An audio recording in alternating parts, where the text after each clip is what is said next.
तर काल खूप प्रकृती अचानक बिघडली होती. पुण्यात खूप साथ चालू आहे आमच्या, खोकला वगैरे जनरल पण, आणि काय करावं काय कळत नव्हतं. पण तुमची मुलाखत घ्यायची आहे म्हणून सगळं पार करून आज इथे आलो. आणि मी एकटाच नाही, माझी ओळख काय सेलिब्रिटी वगैरे म्हणून करून दिली, पण खरं सांगायचं तुमचा फॅन म्हणून इथे आलेलो आहे. आणि खरीच गोष्ट आहे, म्हणजे राजकारणी लोक वेगळं बोलतात सगळ्यांसमोर पब्लिकमध्ये, पण आपल्याला काय तसं बोलता येत नाही, होय की नाही. तर त्यामुळे आणि एका राजकारणी माणसाचा इंटरव्ह्यू घ्यायचा म्हणल्यानंतरही थोडंसं मला नकोसंच वाटलं होतं खरं सांगायचं दादा. म्हणजे कारण तुम्ही लोक, आम्ही कुठलेही प्रश्न विचारू देत, तुम्ही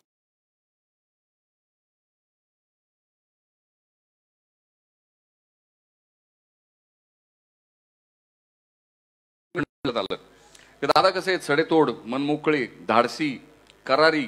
आणि काही वेळा काही लोक म्हणतात की उद्धट वाटतं त्यांचं बोलणं वगैरे, पण मला तर कधी व्यक्तिशः तसं वाटलं नाही. आणि सगळ्यात महत्त्वाची म्हणजे एक अनकॅनी सेन्स ऑफ ह्युमर असलेला नेता.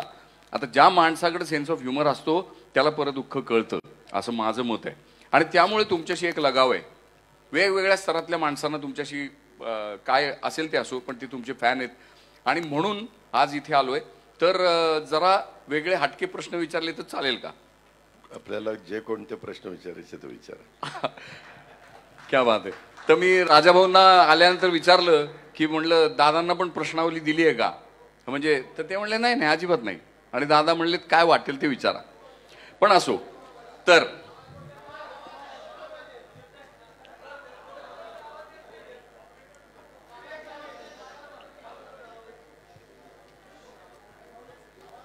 चालू येतोय का आवाज? आवाज येतोय आता? जरा प्लीज शांत बसायचं.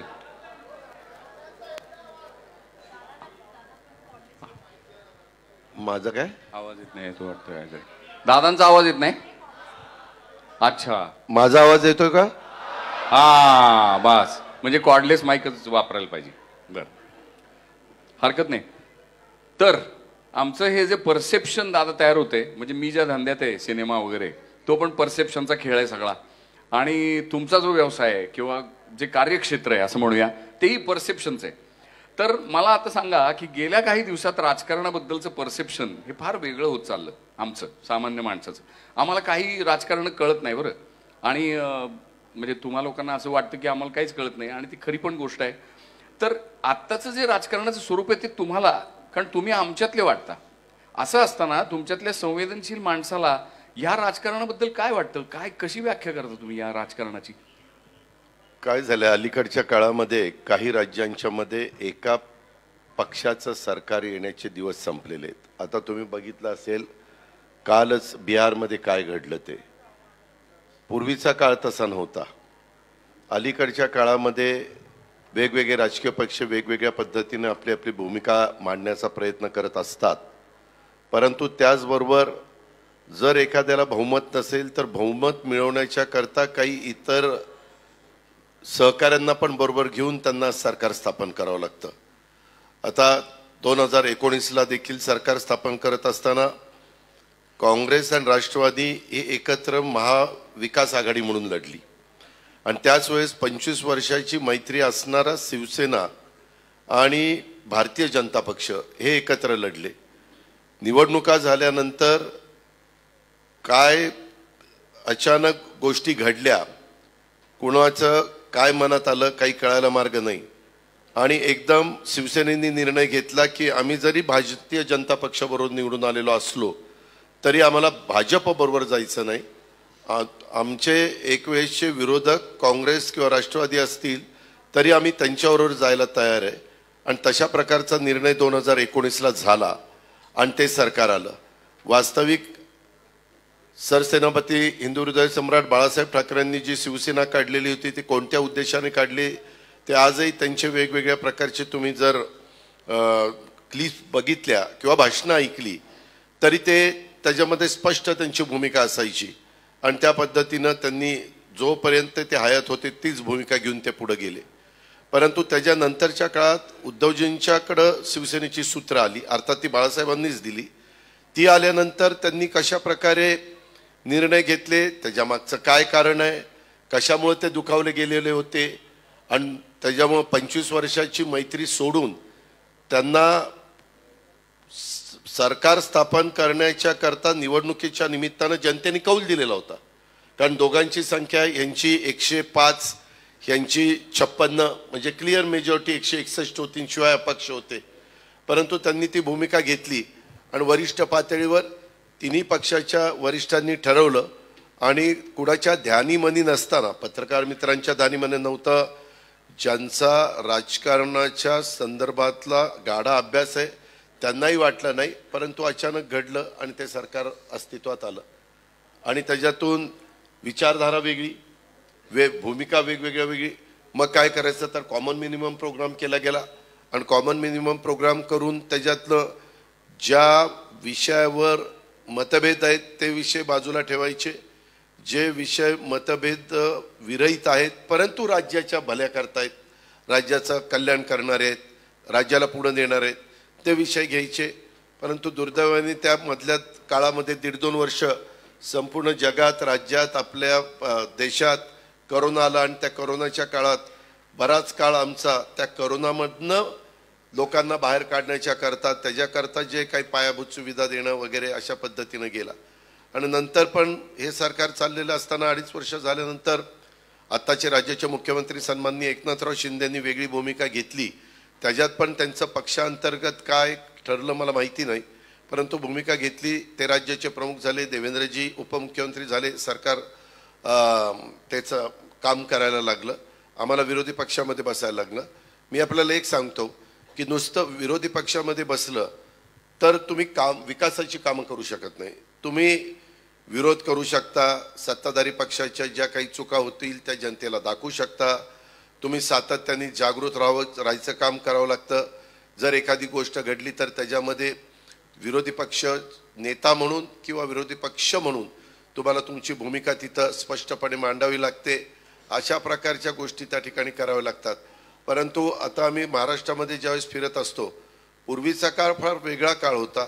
आताच्या काळामध्ये त्या गावच्या सरपंच असतील, उपसरपंच असतील किंवा गावातले कुणी कार्यकर्ते असू द्यात, कुठल्याही राजकीय पक्षाचे असू द्यात, त्यांना आपली विकासाची कामं झाली पाहिजेत, माझ्या गावातले प्रश्न सुटले पाहिजेत, माझ्या नगरपालिकेच्या वॉर्डाचे किंवा कॉर्पोरेशनच्या वॉर्डाचे प्रभागाचे प्रश्न सुटले पाहिजेत. अशा प्रकारे कटाक्षाने त्यांचा कल असतो, प्रयत्न असतो. आणि मग त्याच्यातून 5 वर्षांनी पुन्हा निवडणूक आल्यानंतर ती महिला राखीव तरी वॉर्ड होतो किंवा पुरुष असतो किंवा ओबीसी होतो, SC ST होतो, अशा वेगवेगळ्या प्रकारच्या गोष्टी त्याच्यामध्ये घडतात. आणि ते सगळ्या गोष्टी ह्या अलीकडच्या ह्या 5 वर्षाच्या काळात, म्हणजे आता ह्या सगळ्या गोष्टीला जवळपास 4.25 वर्ष झाली. ह्या 4.25 वर्षाच्या काळात महाराष्ट्रातल्या जनतेने ह्या सगळ्या गोष्टी कशा कशा झालेल्या त्या पाहिलेल्या आहेत. त्याच्यावर प्रत्येकजण विचार करत असताना वेगळ्या पद्धतीने विचार करतो. मगाशी राजाभाऊ मानेंनी सांगितलं त्या पद्धतीनं साधारण इलेक्ट्रॉनिक मीडिया, सोशल मीडिया ह्यांचा खूप मोठा पगडा आता ह्या सगळ्या गोष्टीवर आहे. मागं देखील 2014ला जेव्हा देशाचे पंतप्रधान नरेंद्र मोदी साहेब झाले त्यावेळेस सोशल मीडियाचा वापर किती वेगळ्या पद्धतीनं करता येऊ शकतो आणि जनाधार कसा बदलू शकतो हे उभ्या भारताने बघितलं. त्याच्या आधी परदेशामध्ये ते चालायचं, आपल्या इथं तितक्या पद्धतीनं कधी घडलेलं नव्हतं, परंतु आपल्यामध्ये 2014ला घडलं आणि त्या प्रकारे बदल झाला. 2019ला पण तीच परिस्थिती आपल्याला देशात पाहायला मिळाली.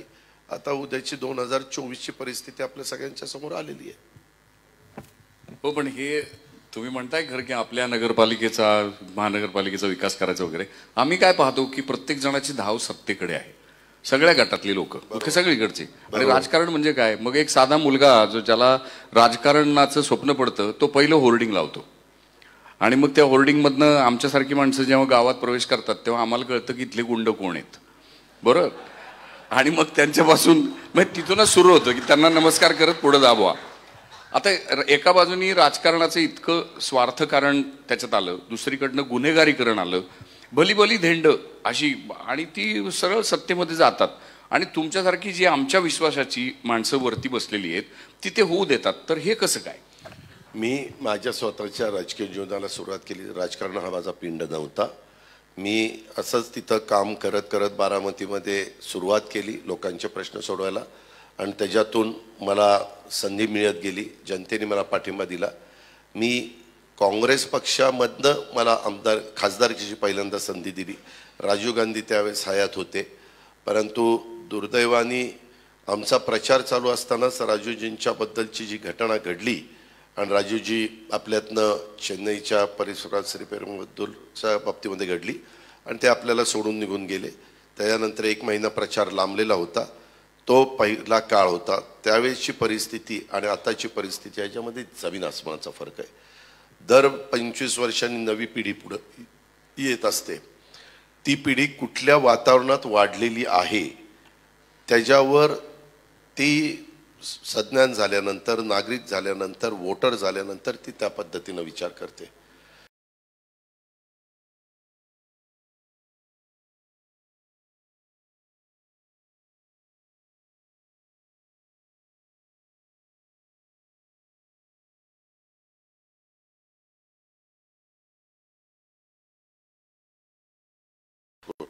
त्यावेळेस असले मग वेगवेगळे मान्यवर, यशवंतराव चव्हाण,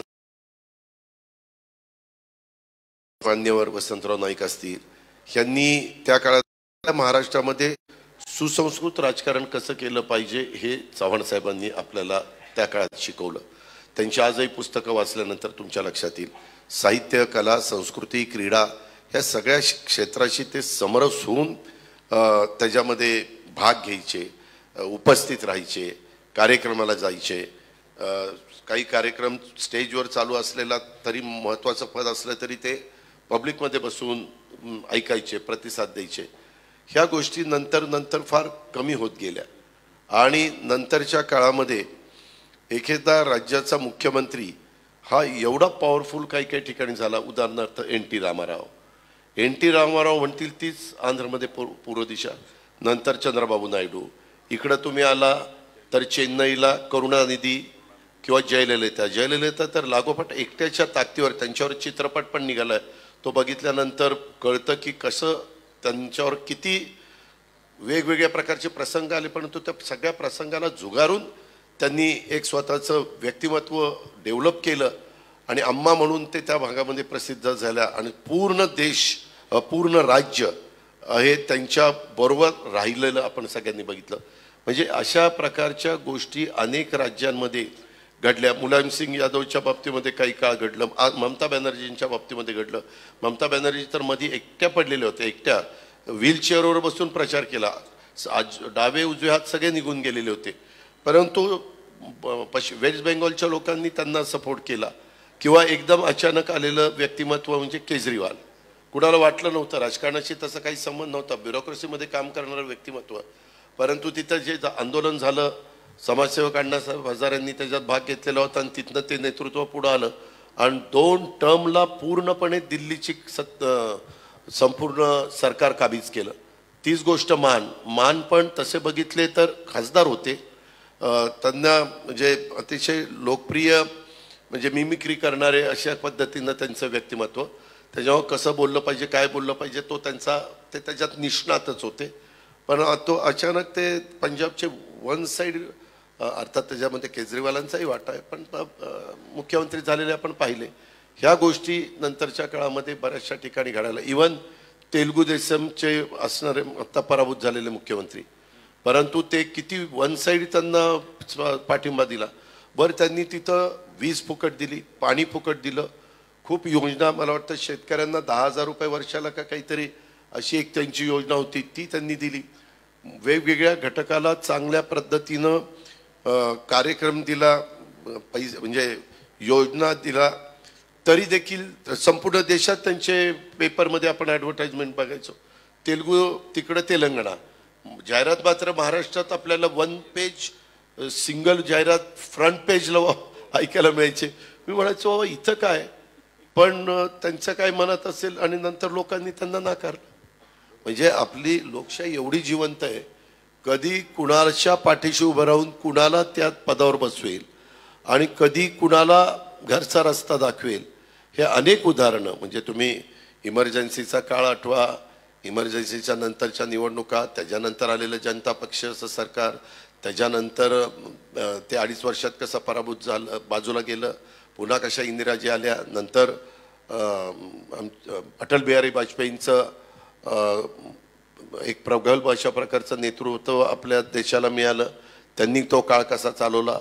त्याच्यानंतर मग मनमोहन सिंगजी आले, अर्थात त्यांना आणण्यामध्ये सोनियाजींचा मोठा वाटा होता, कारण म्हणजे हे मास लीडर नव्हते. कोण? डॉक्टर मनमोहन सिंगजी. ते RBIचे गव्हर्नर होते, ते PV नरसिंहरावांच्या मंत्रिमंडळामध्ये फायनान्स मिनिस्टर होते, परंतु अर्थव्यवस्थेवर जबरदस्त पकड होती आणि खुल्या आर्थिक धोरणाचा स्वीकार करून खऱ्या अर्थाने जगामध्ये मंदीची लाट आल्यानंतर भारत देश जो वाचला त्याला एकमेव कारण म्हणजे डॉक्टर मनमोहन सिंग यांची खुली अर्थव्यवस्था. कारण तेव्हा मला त्यांच्याबरोबर 6 महिने खासदार म्हणून काम करण्याची संधी मिळालेली होती. आणि मग त्याच्यानंतर अलीकडच्या काळामध्ये 2014 साली एकदम अचानक झंझावाताने आलेलं मोदी साहेबांचं नेतृत्व, तेच मग रिपीट झालं 2019ला. आज देखील तुम्ही, माझं मत आहे, तुमची मतं वेगळी असू शकतात, ऐकणाऱ्यांची मतं वेगळी असू शकतात, परंतु आज जर देश पातळीवर बघितलं तर तिसऱ्यांदा मोदी साहेबांना पंतप्रधान करायचं असा म्हणणारा वर्ग आज देशात मोठ्या प्रमाणावर आहे, राज्यात मोठ्या प्रमाणावर आहे. जे काही निर्णय ते घेतात, त्यांचं विजन, पूर्वीच्या ज्या काही घटना घडलेल्या होत्या त्याच्या संदर्भामध्ये त्यांनी त्याबद्दल, किंवा राम मंदिराचा प्रश्न असेल, असे अनेक गोष्टी, मोठे हायवे मोठे करण्याचा प्रश्न असेल, किंवा वंदे भारत रेल्वे सुरू करण्याचे प्रश्न असतील, विमानतळ डेव्हलप करण्याचे प्रश्न असतील. ज्यावेळेस परदेशामध्ये जातात त्यावेळेस परदेशामध्ये जो रिस्पॉन्स दिला जातो, एक भारताचं एक वेगळ्या प्रकारचं स्थान परदेशामध्ये आज निर्माण झालेलं आहे, ते असेल. अशा अनेक बाबी त्याच्यामध्ये आहेत. आणि त्यांच्याबद्दल काहींनी ठरवलेलं होतं की सगळ्यांनी एकत्र यायचं, एकाच एक उमेदवार द्यायचा, परंतु अजून आचारसंहिता चालू झालेली नाही आहे, निवडणुका जाहीर झालेल्या नाहीत. आणि आत्ताच ममतानी सांगितलं मी माझी स्वतंत्र लढणार. काल नितीश कुमारांनी लालू प्रसादांना सोडलं, ते पुन्हा इकडे आले, त्याच्यामध्ये मान म्हणालेत मी मला स्वतंत्र लढावं लागेल. त्याच्यामध्ये अखिलेशनी काहीतरी सांगितलं मी एवढ्याच जागा देऊ शकतो, घ्यायच्या असतील तर घ्या, नाही तर माझा मी लढणार. अशा हे सगळ्या गोष्टी त्याच्यातनं पुढे येत आहेत. शेवटी एवढ्या मोठ्या देशाचं नेतृत्व करत असताना मजबूत नेता असणं ते नितांत गरजेचं आहे. कारण अनेक रंगाची, जातीची, धर्माची लोक आपल्या जम्मू काश्मीरपासून कन्याकुमारीपर्यंत राहत आहेत. बरं, प्रत्येकाच्या काही मैलावर गेल्यानंतर भाषेची हेल बदलतो, अशा सगळ्या गोष्टी आहेत. परंतु त्याच्यातून शेवटी आपण सगळे भारतीय म्हणून राहिलो आणि आजपर्यंत राहिलेलो आहोतच, पुढेही आपण राहणार कुणी काही म्हटलं तरी. त्याच्यामध्ये डॉक्टर बाबासाहेब आंबेडकरांनी जे संविधान दिलेलं आहे त्या संविधानाने आपल्याला एकत्र करून ठेवलेलं आहे. आणि ते एवढं जबरदस्त संविधान आहे, किंवा त्यांनी दिलेली घटना, कायदे इतके चांगले आहेत की ते कुणावर असे अन्यायकारक नाही आहे. समाजातला दुर्लक्षित, वंचित घटकाला देखील इतरांच्या बरोबर आणण्याच्या करता त्या संविधानाचा, त्या कायद्याचा, त्या नियमाचा उपयोग होत असतो. आणि सगळ्यांनी लोकशाहीमध्ये सगळ्यांना मताचा अधिकार दिला आहे, सगळ्या काही गोष्टी केल्यात. किती श्रीमंत व्यक्ती असली तरी देखील त्याला जनतेच्या समोर झुकावंच लागतं. शेवटी जनता जनार्दन जे ठरवेल तेच अंतिम होत असतं. पण जनतेचं कॅरेक्टर चांगलं न राहिल्यामुळे राजकारण आमचं दूषित झालं असं वाटतं का? कारण आम्ही पण सगळेजण संधी साधू झालेलो आहोत की आम्हाला जिथे संधी मिळाली, म्हणजे आता आमच्या क्षेत्रातलं म्हटलं की एखादं कुठेतरी चमकायला मिळालं, कुठं चित्र, सिरियल म्हणा, सिनेमा म्हणा, की लगेच आम्ही सुपाऱ्या घेत फिरतो. तर ह्या पद्धतीचं माणसाचं पैशाकडचं आकर्षण आणि पैशातनं येणारी सत्ता हे खूप जास्त झालंय. त्याला माध्यमांचा खूप मोठा हातभार आहे. तुम्ही असं राईटफुली म्हणालात की 2014ला प्रशांत किशोरांनी एक गंमत केली जी ब्रेक्झिटच्या वेळेस तिकडे झाली होती, तीच गंमत इथे झाली आणि मोदी साहेब पंतप्रधान झाले. आता त्या मीडियाची प्रॉवेस, जो पॉवर आहे, ती तुम्हा लोकांच्या लक्षात आली. त्यामुळे तुम्ही आमचे गट पाडता की तुम्ही या पद्धतीचा विचार करा, त्या पद्धतीचा विचार करा, आणि मग आम्ही करतो, कारण आम्हाला ते सोशल मीडियाचं व्यसन लागलेलं आहे. आणि मग आम्ही जे काय असेल ते एकाच्या मागे जातो. पण मुद्दा असा आता होतोय की आम्ही ज्याच्या मागे गेलो तो नेमका कुठे आहे हे त्याचं त्यालाच आठवण झालंय. म्हणजे आता नाही का, आता तुम्ही म्हणाल की नाही, आता नितीश कुमार त्यांनी म्हणजे त्यांचं हे काढलं तर इकडं तिकडं तळ्यात मळ्यात चालूच आहे. बरं, आता आयडिओलॉजी नावाचा जो विषय आहे तो विषय काय उरलाच नाही. मग त्यापेक्षा म्हणजे मला एक असं वाटलं की बाबा सगळे पक्ष नष्ट करून टाकायची नावं आणि सगळ्यांनी इंडिपेंडंट उमेदवारांनी निवडून यायचं आपापल्या जीवावर. मग तिथे एकदम घोटाळ्याने बसायचं आणि ठरवायचं की आपण गिरीशजी, हे बोलणं फार सोपं आहे. हे त्याच्यामध्ये झालं तर एक गोष्ट अशी आहे की आताच्या काळामध्ये जे नितीश कुमारांच्या बाबतीत घडलं त्याच्यामध्ये काहीतरी कारण असेल. आम्ही थोडंसं त्याच्या खोरात जायचा प्रयत्न केला. मला असं कळलं की लालू प्रसाद यादवांच्या पक्षाने ह्यांच्यातली काही आमदार फोडण्याचा प्रयत्न केला आणि त्याची कुणकुण राज्याचा प्रमुख म्हणून त्यांना त्या ठिकाणी लागली. ती लागल्यानंतर की बाबा आता मी मनाचा मोठेपणा दाखवला, हे सत्तेमध्ये नसताना ह्यांना पद दिलं, उपमुख्यमंत्रीपद दिले, मंत्रीपदं दिली, आम्ही एकत्र काम करायचं ठरवलं, पुढं एकत्र राहायचं ठरवलं. असं असताना ज्या प्रकारे तिथं काही गडबडी सुरू झाल्या त्याच्यातून तिथलं सगळं चित्र बदललं आणि पुन्हा नितीश कुमारांना ती भूमिका घ्यावी लागली जी आज तुम्ही बोलून दाखवताय. परंतु सर्वसामान्य माणसांना तिथं आतमध्ये काय घडतं हे प्रत्येक गोष्ट माहिती नसते. पेपरला येताना बातम्या, हेडलाईन किंवा टी व्ही चॅनलला चालणाऱ्या बातम्या त्याच्यावर अवलंबून असतं. बरं, तुम्ही एक बघा, टी व्ही चॅनल वेगवेगळी, सोशल मीडिया नाही म्हणत, टी व्ही चॅनल्स, त्याच्यामध्ये टी व्ही चॅनलच्या, माझं कदाचित ते म्हणणं चुकीचं असेल असंही मी मान्य करीन, पण टी व्ही चॅनलच्या असणाऱ्या जो काही तो चॅनल असेल त्याच्या संपादकांना किती अधिकार आहे आणि मालक लोकांचं ह्यांना किती ऐकावं लागतं, हाही खूप विचार करणारा प्रश्न आहे. त्याच्यामध्ये खूप उघडपणे कोणी बोलणार नाही, कारण प्रत्येकाला आपलं आपलं काम चालू ठेवायचं आहे, आपल्यावर कुठलं गंडांतर येऊन द्यायचं नाही आहे, ही वस्तुस्थिती आहे. आणि त्यामुळं ते दबक्या आवाजात काय करायचं असेल ते करत असतात. कधी कधी एखादं वृत्तपत्र एखाद्या बातम्या कशा प्रकारे देतं आणि नंतर काही गोष्टी घडल्यानंतर बातम्या कशा बदलून यायला लागतात, हे राजकीय लोकांच्या बाबतीमध्ये घडतं गिरीशजी, असं अजिबात नाही. कुठल्याही बाबतीत घ्या तुम्ही, इंडस्ट्रीवाले घ्या, इंडस्ट्रीवाले पण सरकार बदललं तरी आत्ता राज्यकर्त्यांच्या जवळ असणारे उद्योगपती हे बरेचसे सरकारच्या सत्ताधाऱ्यांच्या बरोबर ते मिळतं जुळतं घेतात. का घेतात? त्यांना त्यांची इंडस्ट्री चालवायची, त्यांना त्यांच्या काही परवानग्या असतील त्या घ्यायच्या.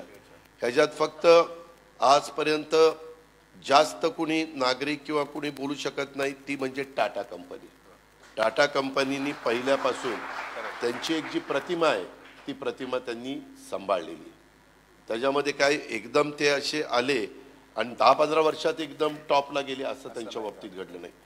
काहींच्या बाबतीत घडलं, त्यांचे कष्ट असू शकतात, त्यांचं म्हणजे डोकं असू शकतं, काही बाबतीमध्ये ह्या जे काही शेअर्सचे वर खाली होतात त्या संदर्भातला त्यांचा अभ्यास असू शकतो. अशा वेगवेगळ्या बाबी त्याच्यामध्ये आहे. परंतु कुठल्याही क्षेत्राच्या संदर्भामध्ये आता मी पण अनेकदा 1991 साली मी राजकारणामध्ये आलो खासदार म्हणून. मी 87ला सुरुवात केली एक कार्यकर्ता म्हणून. परंतु मी आज बघत असतो त्याच्यातनं अनेक कार्यकर्ते पण साधारण जनाधार कुठं आहे, पुढारी लोक जे असतात किंवा साधारण काय आपल्याला पाहायला मिळतंय, मग कुठं आपण राहिल्यानंतर आपले प्रश्न सुटतील, कुठं राहिल्यानंतर आपल्याला पद देखील मिळू शकेल वगैरे वगैरे असा विचार करतात. आणि मनुष्य स्वभाव आहे तो काळ, म्हणजे आता तुम्ही शिवाजी महाराजांचा काळ आठवला तर तो वेगळाच होता. त्यावेळेस असले कायदे बियदे नव्हते, एकदम कडेलोटच होता. त्याच्यानंतरचा काळ बदलत बदलत गेला. ब्रिटिशांचा काळ वेगळा आला. ब्रिटिशांच्या काळात काही लोक ब्रिटिशांना सरेंडर झाले, काही लोक सरेंडर न होता शेवटपर्यंत लढत राहिले. देशाचा इतिहास बघितल्यानंतर काही राजघराणी यांनी ब्रिटिशांची मिळतं जुळतं घेतलं, त्याच्यावर त्यांचे किल्ले, त्यांचे महाल ते सगळे अबाधित राहिले. परंतु छत्रपती शिवाजी महाराजांचं किंवा छत्रपती संभाजी महाराजांचं तसं झालं नाही. ते लढत राहिले. कधी तह करत असताना ते थोडंसं 2 पावलं पुढं मागे सरले असतील, परंतु त्यांनी शेवटपर्यंत आक्रमकपणा त्या ठिकाणी सोडला नाही. तीच गोष्ट नंतरच्या काळामध्ये बाजीराव पेशव्यांच्या बाबतीमध्ये जर आपण बघितलं तर त्यांनी देखील तेच केलं. परंतु नंतरच्या काळामध्ये अनेक प्रकारचे बदल होत गेले आणि आताही देश पातळीवर पण देखील आता USA मध्ये जे राष्ट्राध्यक्ष आहेत, खूप जण म्हणतात आता तिथं ते येतील अशी परिस्थिती नाही, आता तिथं ट्रम्प येतील. म्हणजे मागे ज्या ट्रम्पला त्यांनी नाकारलं कोणी अमेरिकेनी नागरिकांनी, त्यांनाच पुन्हा येण्याची खूप चान्सेस जास्त आहेत. अर्थात शेवटी मतदार राजा आहे, तो निर्णय त्या ठिकाणी घेईल. तसं आपल्याही देशामध्ये ही सगळी परिस्थिती बघत असताना देश एकसंघ ठेवण्याच्या दृष्टिकोनातनं अनेक जाती धर्माचे लोक, सेक्युलर विचारधारा ही देखील आपल्या देशामध्ये महत्त्वाची आहे. आम्ही आज ही भूमिका स्वीकारलेली असली तरी आम्ही सर्वधर्म समभाव ही भूमिका मी कुठं सोडली नाही. आज देखील नितीश कुमारांना विचारलं तर नितीश कुमार सरळ सांगतात माझं सेक्युलर विचारधाराच आहे. तीच गोष्ट ममता बॅनर्जीच्या बाबतीमध्ये. अनेकांनी राजकीय जीवनामध्ये काम करत असताना अनेकांशी मिळतं जुळतं त्या त्यावेळेची राजकीय परिस्थिती लक्षामध्ये घेऊन निर्णय घेतलेले आहेत किंवा लिडरशिपकडे बघून निर्णय घेतलेले आहेत.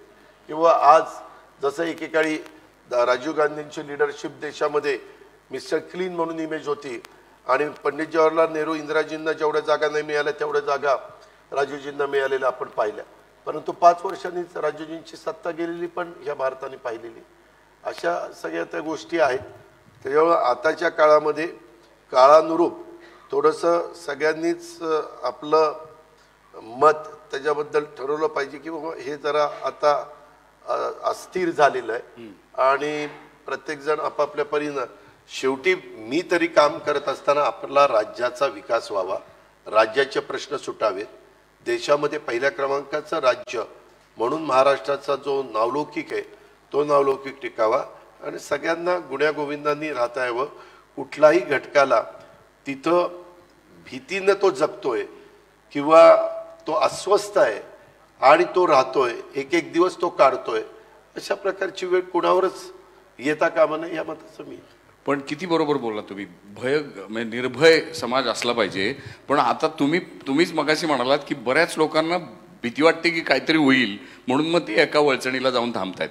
तर हे जे काय गणित होते ते काय, म्हणजे ते भय कितपत योग्य आहे असं दाखवणं, अशा पद्धतीची त्याच्या संदर्भामध्ये काय होतं, आम्ही ज्यावेळेस विरोधी पक्षात असतो त्यावेळेस कुठला ना कुठला मुद्दा काढायचा. तुम्ही बघा आता नितीश कुमारांची ज्यावेळेस ते लालू प्रसाद यादवांच्या बरोबर होते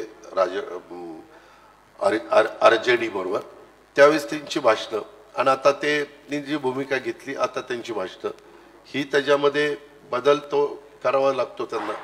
त्याच्यामध्ये शेवटी लोकांना पण पटवून देण्याच्या करता का ही भूमिका घेतली हे सगळ्याच गोष्टी आपण ओपन करू शकत नाही. पण काही गोष्टी की लोकांच्या मनामध्ये त्या नेतृत्वाच्या बद्दल एक विश्वासार्हता तरी कमी होऊन देता कामा नये, नाहीतर तुम्ही राजकारणात टिकणारच नाही. अगदी बरोबर. पण हीच विश्वासार्हता म्हणजे आम्हाला ते असं म्हणले होते की काय जान दे देंगे लेकिन भाजपा के साथ नहीं जाएंगे. तर मग आपलाच नेता असतो आणि आपल्याच नेत्याच्या त्या वाक्यावर कसा काय विश्वास ठेवायचा, कारण आता दुसरीच परिस्थिती आली. तर हे फार कुचंबणा आमच्यासारख्यांची होते. मान्य आहे, तुम्ही राजकारणात नसल्यामुळे, तुम्ही एक कलाकार असल्यामुळे, परंतु जबाबदार नागरिक असल्यामुळे तुम्ही त्या अँगलनी विचार त्या ठिकाणी करत असता. आता उदाहरणच घ्या, कलाकार म्हणून एक आठवलं, नाना पाटेकर काय म्हणाले, माझं पूर्णपणे कुटुंब आणि माझे वडील काँग्रेस विचाराचे होते, कारण त्यावेळेस काँग्रेसच होती. नाना पाटेकर आले त्यावेळेस म्हणले मी शिवसेनेचा होतो, म्हणले ना की मी शिवसेनेबरोबर होतो. आणि बाळासाहेबांचे विचार अनेकांना आवडले होते, दादा कोंडकेलाही आवडलेले होते, तसेच त्यांनाही आवडले, ते त्यांच्या विचाराबरोबर राहिले. त्याच्यानंतर आता ते म्हणतात की मला भाजपचे विचार आवडतात. आता तीच व्यक्ती, तोच कलाकार, परंतु त्या काळामध्ये त्यांच्याही मनामध्ये मतपरिवर्तन झालं. त्यालाही काही कारण असू शकतात ना. ते जर आपण नानांशी बोललो तर तुम्ही पण नानांशी गप्पा मारू शकता, मी नाना दिलखुलासपणे सांगणार, नाना काय हातचा बच्चा ठेवणार नाही, ही वस्तुस्थिती. हो, नाही पण नाना उत्तम अभिनयपटू आहेत हे तुम्हाला माहिती आहे. अभिनयपटू आहे पण उत्तम नाना वक्ता पण आहे. हा, नाना उत्तम वक्ते आहेत आणि अतिशय भारतातले कसलेले अभिनेते आहेत. परखड त्यांचं हे असतं. तेच पण म्हणजे परखडपणा म्हणा किंवा इतरही गुण यांचा अभिनय ते उत्तम करतात. तर त्यामुळे पण मला वेगळंच म्हणायचंय दादा की तुम्ही आत्ता बऱ्याच विषयांना स्पर्श केला आणि फार महत्त्वाचं बोललात तुम्ही की आम्ही आमच्याकडेच बघतो एका परीनं की ह्या नानांच्या उदाहरणातून तुम्ही सांगितलं की आम्ही पण वेगवेगळी वळचण पकडतो आहोत नागरिक म्हणून मतदार म्हणून. आम्ही वेगवेगळ्या वेळेस पूर्वी जे एक आयडिओलॉजी नावाचा विषय होता एक काहीतरी विचारधारा आणि त्याच्या ती धरून तुम्ही सगळेजण जायचात म्हणजे राजकारणी लोक आणि मग त्याच्यात जर समजा नाही सत्ता आली लोकांना जाऊन सांगायचं की बाबा आमची विचारधारा कशी चांगली आम्ही कसं चांगलं काम करू. ते जर नाही पटलं तर सत्तेतनं म्हणजे विरोधी बाकावर बसायचं. त्याचा कधी अपमान वाटत नव्हता लोकांना त्याचा कधी त्रास वाटत नव्हता. विरोधी पक्षांमध्ये इतकी चांगली आपल्या मांदियाळी आहे महाराष्ट्रातच घडलेली आणि त्या लोकांनी इतकी मोठमोठी कामही उभी केलेली आहेत म्हणजे सत्तेमार्फत करवून घेतलेली आहेत. किंवा आता हे नुकतंच आडम मास्तरांनी जे उभं केलं सोलापुरात आणि त्याला मोदी साहेबांनीच बळ दिलं म्हणजे आडम मास्तर तर कधीच सत्तेत नव्हते पण ते काम झालं सोलापुरात जे झालं ते. तर असं पूर्वी होत होतं. दुसरी गोष्ट म्हणजे इथे एक अत्यंत आदरणीय असं मोठं पवार साहेबांसारखं नेतृत्व एक तयार झालं होतं की ज्याच्या छायेखाली छत्रछायेखाली अनेक जणांची नेतृत्व उभी राहिली. आता त्यांनी एखादा प्रश्न नवा विचारणं आपल्याच वडिलांना प्रश्न विचारलंच पाहिजे. मी एक जाऊन द्या ना बाळासाहेब नावाचा सिनेमा केला होता याच विषयावर की विचारले पाहिजेत म्हणजे राजकारणामध्ये इन्व्हेन्शन काहीतरी नवता येईल आणि तो तुम्ही इव्हेंच्युअली विचारला. पण तेव्हा नेमकी काय भावना झाली म्हणजे आता माणूस म्हणून आणि पॉलिटिशियन म्हणून एक थोडं द्वंद्व तर झालं. मी तुम्हाला सांगतो की मी पण बरेच वर्ष राजकारणात आमच्या वरिष्ठांच्या बरोबर काम केलेलं आहे. ज्या वेळेस जी भूमिका घेतली गेली त्या भूमिका का घेतली गेली हे न विचारता एक कार्यकर्ता म्हणून त्या भूमिकेचं समर्थन करणं आणि पुढे जाणं एवढा एकमेवच विचार आम्ही त्या ठिकाणी केला. त्याच्या संदर्भातलं बाबा 91ला आम्ही काँग्रेसमधनं उभं राहिलो 95ला काँग्रेसमधनं उभं राहिलो 99च्या निवडणुका आल्या त्यावेळेस परकीय मुद्दा पुढे आला. परकीय मुद्दा काढला गेला आणि आता आपल्याला ह्यांच्याबरोबर जायला नाही पाहिजे कारण देशाचं पंतप्रधान पद एका परदेशी व्यक्तीला का द्यायचं त्याच्यातनं फूट पडली. ठीक आहे वरिष्ठांनी निर्णय घेतला आम्ही मान्य केला. हा निर्णय झाला मे जूनमध्ये आणि जुलै ऑगस्ट सप्टेंबर ऑक्टोबर 4 महिन्यांनी पुन्हा काँग्रेसच्या बरोबरच सरकार स्थापन करायला सांगितलं. आम्ही ज्युनियर होतो ठीक आहे सरकार स्थापन करायचं करा. आम्ही त्या पद्धतीने सरकारमध्ये आलो. परंतु त्यावेळेस सिनियर नेते असणारे भुजबळ साहेब असतील तारिक अनवर असतील संगमाजी असतील आज संगमाजी हयात नाही परंतु पदमसिंह पाटील असतील विजयसिंह मोहिते पाटील असतील हे सगळे दिग्गज नेते होते. परंतु आज त्याच्यातला एकही नेता बरोबर नाही आहे. आज सगळेच नेते बाजूला गेलेले आहेत. त्यावेळेस आम्ही ज्युनियर होतो. मी असेल जयंत पाटील असतील दिलीप वळसे पाटील असतील सुनील तटकरे असतील आर पाटील असतील आर पाटील आज हयात नाही आहेत. त्याच्यामुळं त्या गोष्टी आम्ही करत गेलो आणि उद्याच्याला कधी काळी अनेकदा विचार करत असताना भारतीय जनता पक्षाबरोबर पण जायचं ठरवलं गेलेलं होतं आणि आम्हाला सांगण्यात आलेलं होतं. तुम्हाला आठवत असेल 2014ला पूर्ण निकाल लागायच्या आधी विधानसभेचा पूर्ण निकाल लागायच्या आधी टीव्हीला लगेच प्रफुल्ल पटेलांनी स्टेटमेंट केलं आम्ही बाहेरनं भारतीय जनता पक्षाला पाठिंबा देणार. वरिष्ठांनी निर्णय घेतला आम्ही गप्पा ऐकून घेतला आणि त्या प्रकारे पाठिंबा दिला गेला आणि त्यावेळेस शिवसेनेला बाजूला ठेवलं. सरकार आलं देवेंद्रजी मुख्यमंत्री झाले. त्याच्यानंतरच्या काळामध्ये पुन्हा आम्हाला सांगण्यात आलं की आता सरकारमध्ये आपण पण जायचं परंतु पुन्हा काय घडलं माहिती नाही.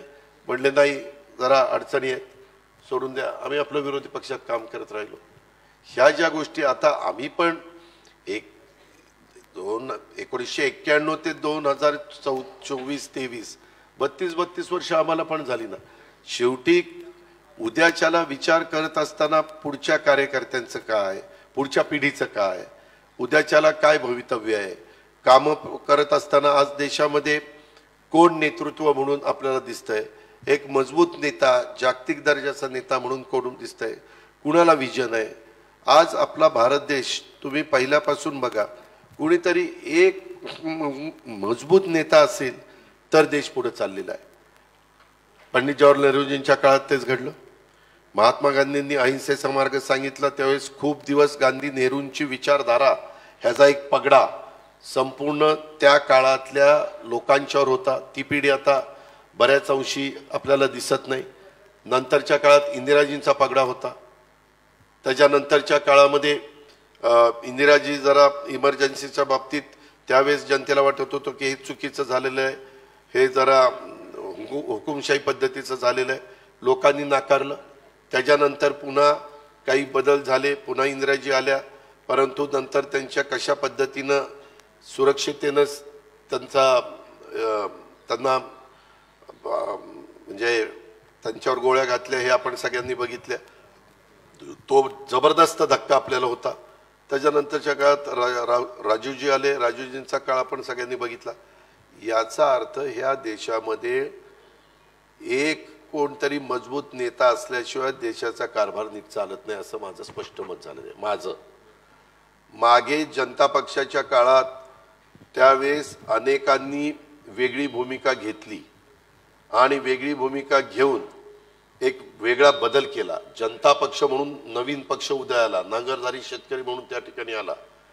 त्या काळामध्ये अनेकांनी विशेषतः बिहार, उत्तर प्रदेशमध्ये फार मजबूत भूमिका घेतली गेलेली होती आणि बाकीच्यांनी सगळ्यांनी साथ दिली.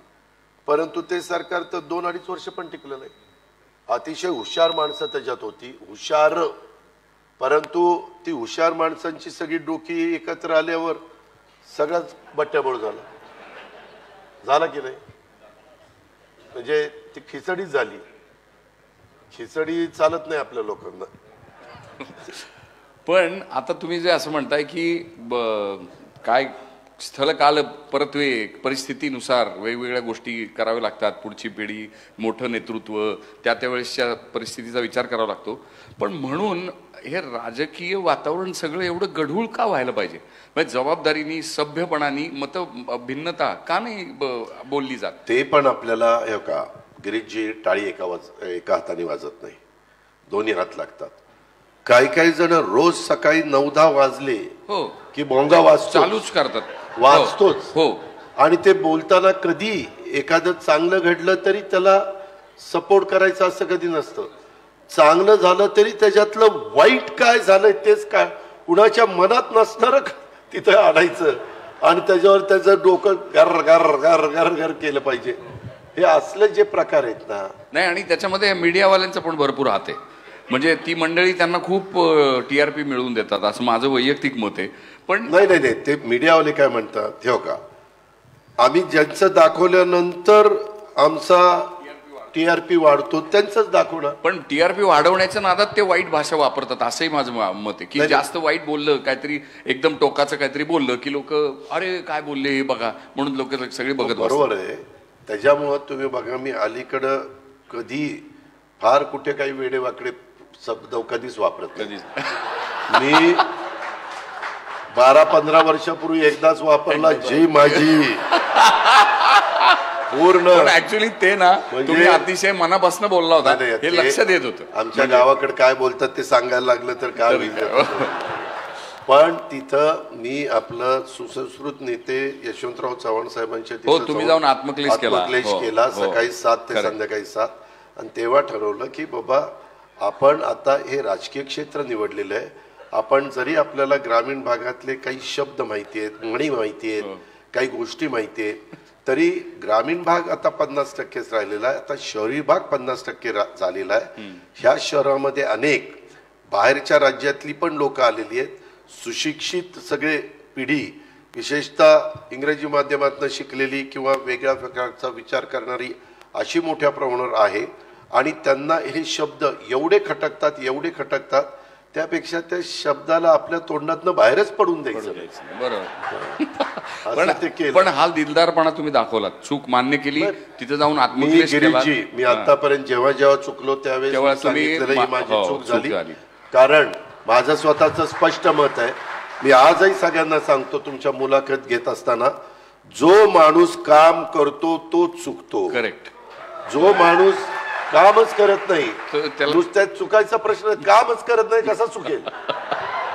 खरी गोष्ट. जो निर्णय घेईल तोच निर्णय घेताना 100 निर्णय घेतल्यानंतर कदाचित 5-10 निर्णय चुकतील, पण हा जो 90-95 बरोबर येतील. चूक कबूल करण्याचा हा जो गुण आहे तो व्यक्ती म्हणून दादा घरात वापरतात का, कुटुंबात? नाही, मी कुठेही वापरतो. का शेवटी आपल्याकडे एक म्हण आहे, जित्याची खोड मेल्याशिवाय जात. बरोबर. त्याच्यावर ज्या आपल्याला सवयी आहेत त्या किती आपण आवडला, आपण मनाला सांगितलं ए बाबा आता बरोबर असं करायचं असं करायचं असं करायचं ते तिथं जाईपर्यंत राहतं. नंतर एकदा आपण मूड मध्ये आल्यावर काय बोलणार. खरी गोष्ट आहे. तुम्ही कलाकार म्हणून पण तसंच करताय. होय तसंच करतो. पण तुम्ही मूड मध्ये असणं दादा नेहमीच लोभच असतं, असं का नाही.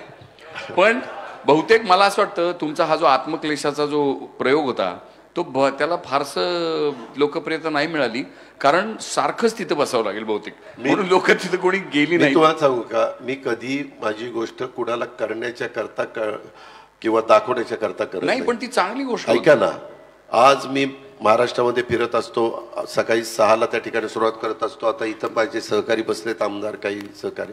मला लवकर सकाळी जायचं होतं, मी 6ला बाहेर पडलो, माझ्या कामाला सुरुवात केली. गंगावीसला मी वाटतं 7-7:30ला पोहोचलो.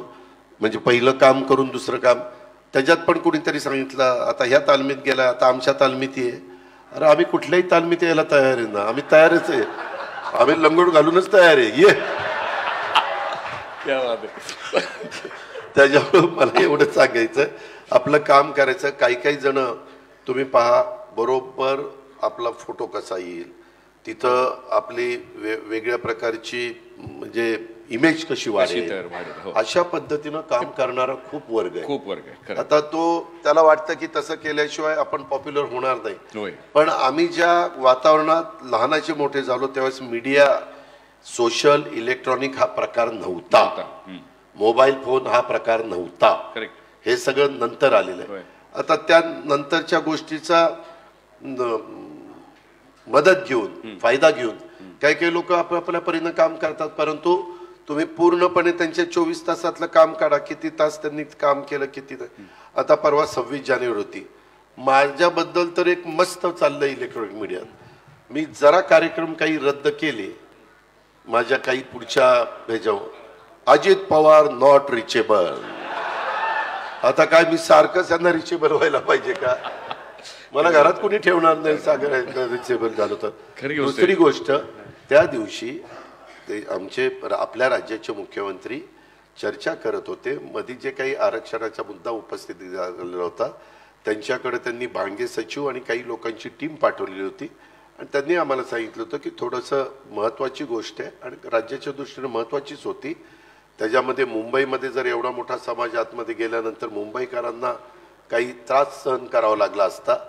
कोर्टाने सांगितलेलं असतं कायदा सुव्यवस्था ठेवण्याची जबाबदारी ही राज्य सरकारची, त्याच्यावर ते राज्य सरकारचंच काम होतं आणि ह्याच्यातनं पण नीटपणे मार्ग निघावा, प्रत्येकाचा मान सन्मान त्या ठिकाणी राहावा, कुणालाही त्याच्यामध्ये असं काहीतरी खटकेल असं कोणी वागू नये. म्हणून मग मी झेंडावंदन केलं, माझी एका संस्थेची जनरल बॉडी केली, नियामक मंडळ केलं, इतर एक कार्यक्रम केला आणि नंतरचे कार्यक्रम मी कळवलं की मला रद्द करावे लागतात. आणि म्हणजे सीएम साहेबांच्या संपर्कात मी आणि देवेंद्रजी आम्ही होतो, कारण कधी पण विचार करत असताना काही निर्णय घ्यायचा तर आज 3 पक्षाचं आमचं सरकार आहे. शेवटी राज्याचे प्रमुख म्हणून एकनाथराव शिंदेंना पूर्ण अधिकार आहे, त्याबद्दल दुमत नाही. परंतु अशा प्रकारचे काही निर्णय ज्यावेळेस घ्यायचे असतात ते देवेंद्रजींच्याही कानावर घालतात, माझ्याही कानावर घालतात. आम्हालाही थोडं बहुत अनुभव, देवेंद्रजींना 5 वर्ष मुख्यमंत्री पदाचा अनुभव आहे, मला अनेक वर्ष उपमुख्यमंत्री पदाचा अनुभव आहे. त्याच्यामुळं पुढची काही गोष्टी करत असताना त्याच्यातनं महाराष्ट्रातलं वातावरण खराब होऊ नये, काही तेढ कुणाच्या मनामध्ये निर्माण होऊ नये, काही त्याच्यामध्ये वेगळ्या विकृती त्याच्यातनं पुढं येऊन काहीतरी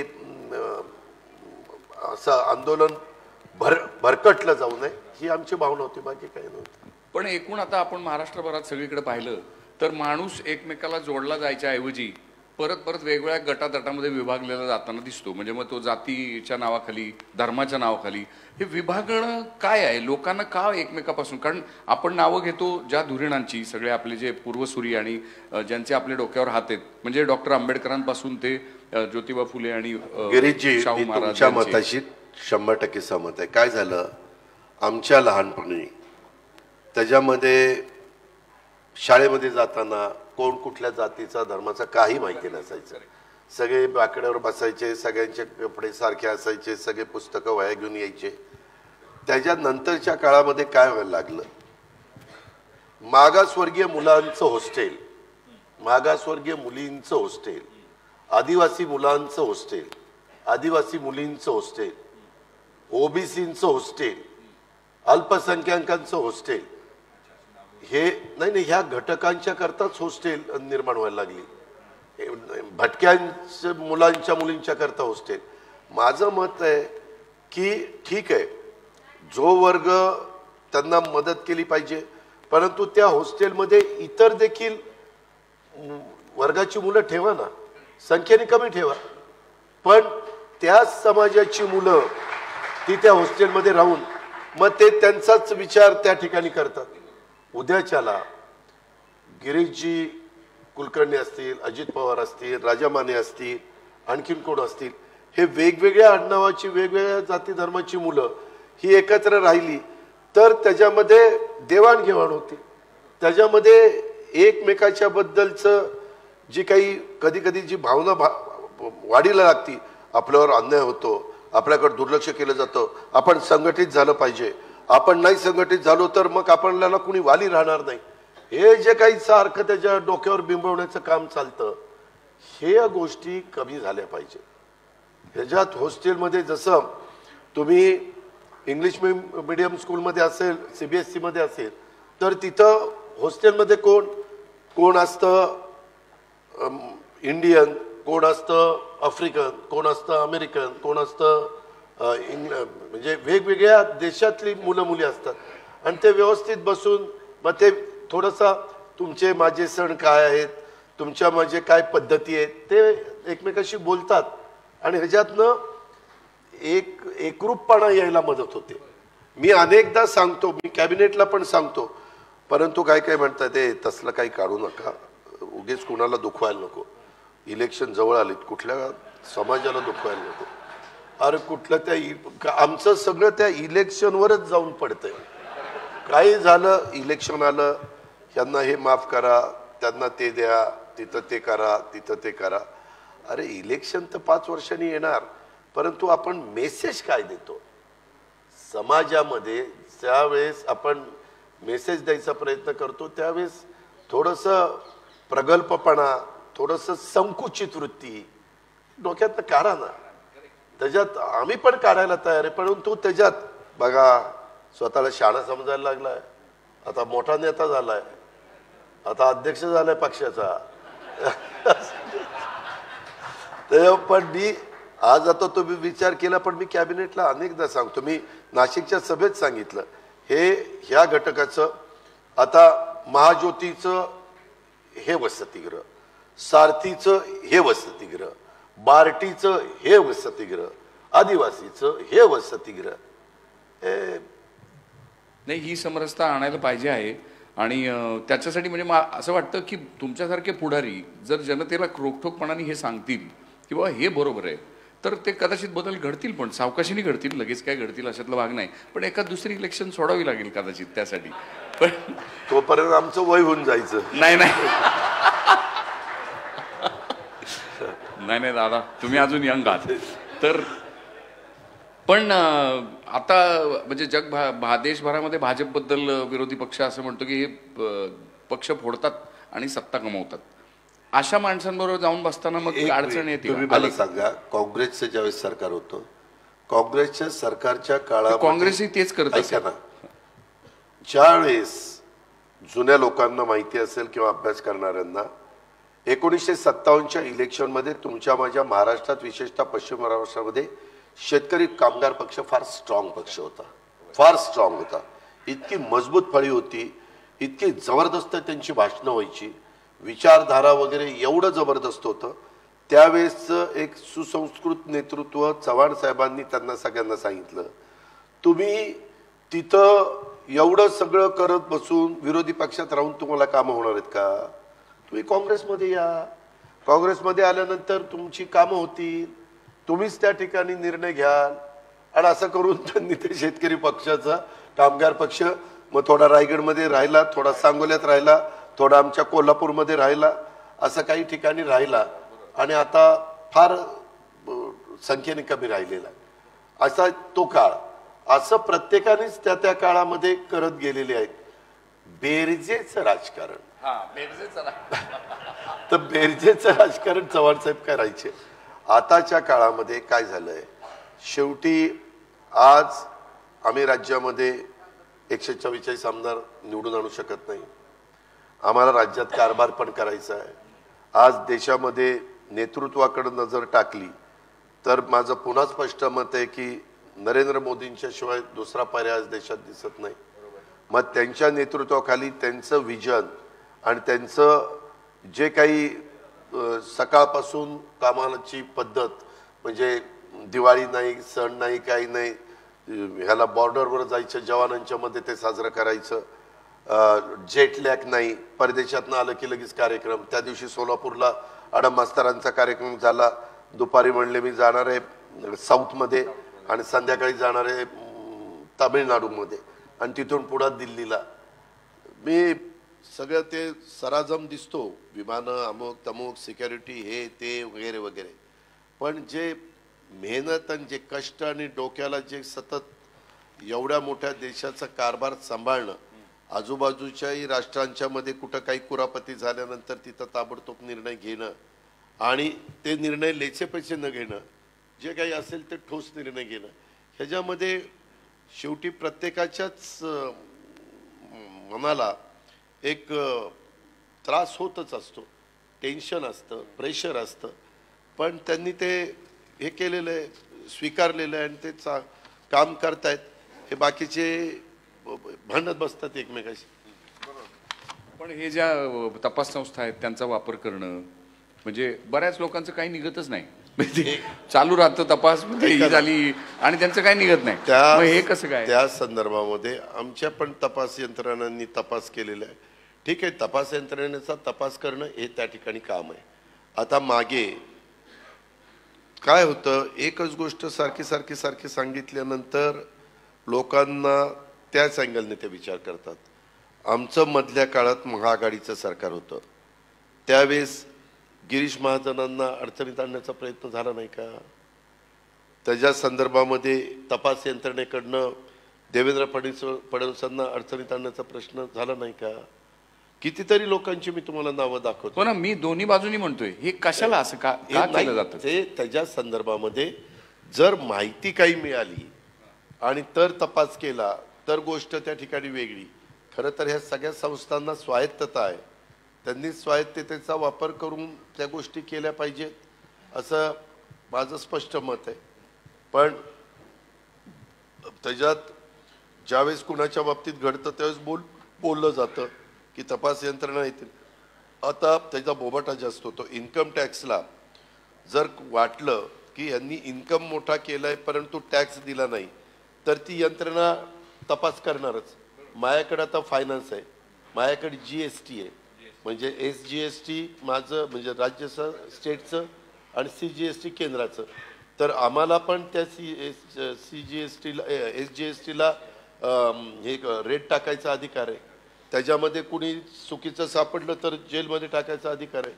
पण मी त्या कमिशनरला सांगतो, तुझं जे असेल, तुझी टीम नियमाप्रमाणे करा. कुणालाही त्याच्यात मुद्दामून बळजबरीनं कुणीतरी सांगते म्हणून त्रास देता कामा नये. तुमच्या सोर्सेसमधनं माहिती आली, कुठं GST कुणीतरी चुकवलेला असेल, अशा प्रकारची कागदपत्र तुम्हाला मिळाली तर जरूर तुम्ही जा, तुमचं काम करा. अशा पद्धतीने मी सांगतो. आता मग आता माझ्या काळामध्ये GSTचा रेट पडल्या तर अजित पवारांनी मुद्दाम रेट टाकल्या असं पण म्हणण्यात अर्थ नाही. आम्ही पण उद्याच्याला झालंच तसं. बघा अजित पवार आता GSTचा रेट टाकायला लागला असं म्हणते. असं होते.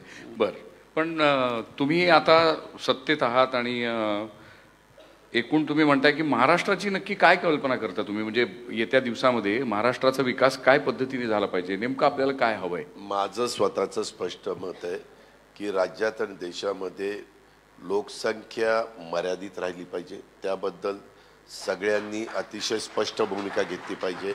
वेगवेगळ्या जाती धर्माच्या लोकांनाही सांगितलं पाहिजे, कुठल्याही धर्मामध्ये किती पण तुम्ही लोकसंख्या वाढवा असं सांगितलेलं नाही. किती मुलं तुम्ही जन्माला घाला असं काही सांगितलेलं नाही. तिथं पहिलं सगळ्यांनी लक्ष दिलं पाहिजे आणि त्याच्यानंतरच्या काळामध्ये वेगवेगळ्या आत्ता तरुण मुलगा तयार झाल्यानंतर त्याचं क्वालिफिकेशन पूर्ण तो ग्रॅज्युएट झाल्यानंतर त्याच्यानंतर तो त्याच्या पायावर उभं राहायला पाहिजे अशा प्रकारचं शिक्षण तिथं देण्याची गरज आहे. पूर्वी होतं 11वी म्हणजे ब्रिटिशांच्या काळापासून 11वी PDFY TY 75ला ते थांबलं म्हणजे 47 ते 75 पर्यंत होतं. 75 ते आत्तापर्यंत 10वी 11वी 12वी FY TY असं आलं. त्याच्यात बदल केले पाहिजेत. आता काही गोष्टीचं शिक्षण देऊन त्याचा काहीच मुलींना उपयोग होत नाही. ते जरा पुस्तकं बाजूला ठेवली पाहिजेत. त्यावेळेसची परिस्थिती बघून ती पुस्तकं तयार केली होती. आता जग इतकं पुढे गेलं 21वे शतक आणि काय चंद्रयान वगैरे सगळं झालेलं आहे. ह्या त्या तुमच्या मोबाईलने तर सगळं जगच त्या मोबाईलमध्ये आणून ठेवले. पाहिजे ते कुठल्याही गोष्टी तुम्ही बघू शकता. अशा वेळेस त्याला अनुसरून शिक्षण त्या मुलींना त्या बाबतीमध्ये दिलं पाहिजे असं माझं स्पष्ट मत आहे. मी सतत हे सांगतोय. मी आज फायनान्स मिनिस्टर म्हणून एज्युकेशन मिनिस्टर दीपक केसरकर जे पूर्वी इथं पालकमंत्री होते त्यांनाही मी ते सांगितलं. ह्या क्षेत्रातले आमचे कमिशनर सूरज मांढरे असतील, ह्या क्षेत्रातले आमचे सचिव असतील, बाकीचे अभ्यासक असतील त्यांनाही सांगतो की हे केल्याशिवाय गत्यंतर नसेल. काळानुरूप आपल्याला काही गोष्टीच्या बदल हा करावाच लागेल. काही ज्या आपल्या वर्षानुवर्ष चालत आलेल्या ज्या परंपरा आहेत त्या टिकवल्या पाहिजेत. त्याचा मानसन्मान ठेवला पाहिजे. वडीलधाऱ्यांचा आदर केला पाहिजे. त्याही बद्दल दुमत असायचं काही कारण नाही. पण त्यांनी पण त्या पद्धतीनेच वागलं पाहिजे. नाहीतरी आपला आदर करतोय म्हणून इच्छाचा ह्याला कसं पाहिजे तसं असंही करून चालत नाही. त्याच्यामध्ये म्हणजे प्रत्येकाने आपापल्या परीनं किंवा ठीक आहे आता आपलाही बराच काळ झाला आता ह्यांना आपण त्या ठिकाणी संधी देऊया, पुढच्या पिढीला तयार करूया, त्याच्या पुढच्या तयार असं ते झालं पाहिजे. पण ते खरंच राजकारणामध्ये निवृत्तीचं वय असलं पाहिजे का? नाही निवृत्तीचं वय कारण बाकी सगळ्या क्षेत्रात आहे हो.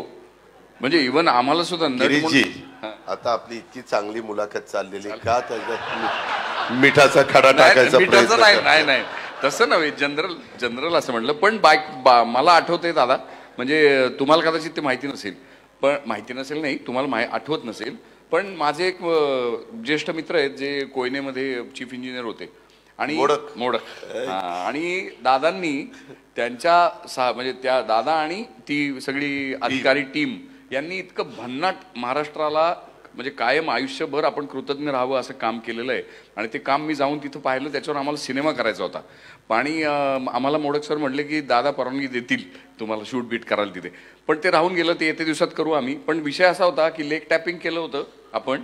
आणि ते लेक टॅपिंग माहिती आहे ना कोयनेचा मोठा जलसागर आहे आणि त्याच्यात खालून भोग पाडले आणि मग ते पाणी घेऊन आपण जलविद्युत तयार करतो. तर ते अलीकडे पाडलं गेलं होतं. म्हणजे जमिनीतनं भोग पाडलं. जमिनीतनं खालून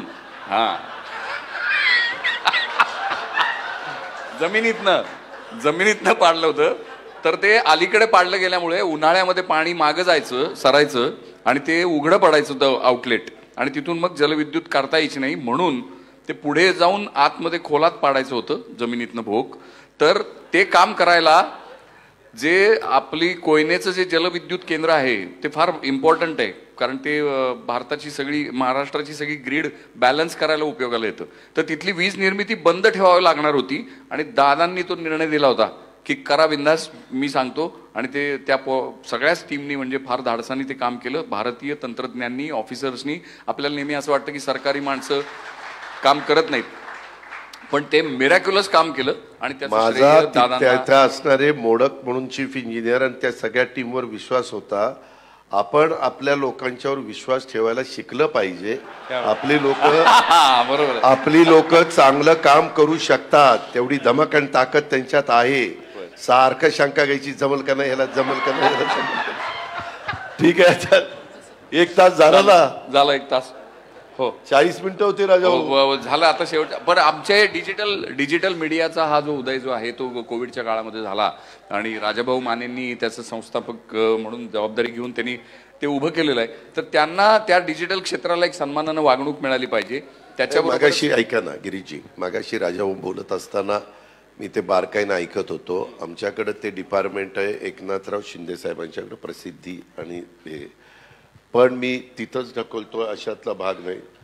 मला सारखे फोन येत आहेत. पुढची माझा 5ला कार्यक्रम होता, हे काय हसन मुश्रीफांचे सारखे फोन येत आहेत. तर त्याबद्दल माझी राजाभाऊंनाही विनंती आहे, तुम्ही तर म्हणजे काही हे डिजिटलचे सगळे मान्यवर त्यांनी ह्यांना पण एकनाथराव शिंदे साहेबांशी पण बोलावं, देवेंद्रजींच्याही कानावर घालावं. माझा ह्या गोष्टीला राजाभाऊ पूर्ण पाठिंबा राहील.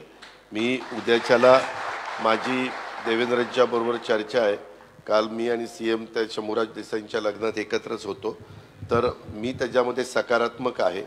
शेवटी काही काही गोष्टी कराव्या लागतात, त्या त्या वेळेची परिस्थिती बघून, आणि त्या आपण करू. पण आपल्यातले जसं थोडंसं आम्हाला म्हणजे राजाभाऊंच्यामुळं आणि ह्या बाकीच्या सगळ्यांच्यामुळं मी जसा इथं आलो, तसं इतर पण एकनाथराव शिंदेंच्या संबंधित काही असतील, देवेंद्रजींच्या असतील, त्यांनी तिथंही प्रयत्न करावा, म्हणजे आपल्याला हे लवकर करून घेता येईल. मी अजिबात टाळत नाही, मी पूर्णपणे सकारात्मक या बाबतीत आहे. संपायची का? Thank you so much. किती तुम्ही दिलखुलास बोललात. तुमची जी प्रतिमा आम्ही करून घेऊन आलो होतो ती तशीच जशी बरकरार खरं तर वाढली ती प्रतिमा, आणि तुमच्याशी वारंवार भेटण्याचा बोलण्याचा योग येवो अशी प्रार्थना करतो. धन्यवाद सगळ्यांना. नमस्कार. सर्व पत्रकार मित्रांनाही नमस्कार.